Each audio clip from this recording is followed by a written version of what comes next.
The International Criminal Court is now in session. Rodrigo Roa Duterte.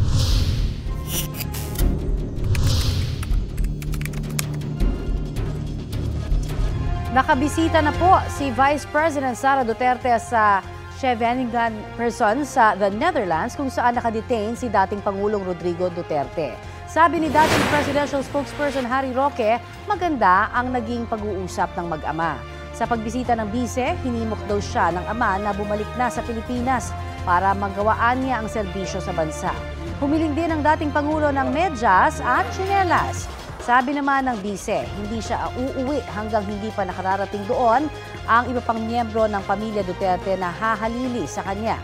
Pwedeng makabisita sa loob na ang bise araw-araw matapos mabigyan ng daily pass, pero mula nang makabisita sa loob ay hindi na niya muli siyang makontak.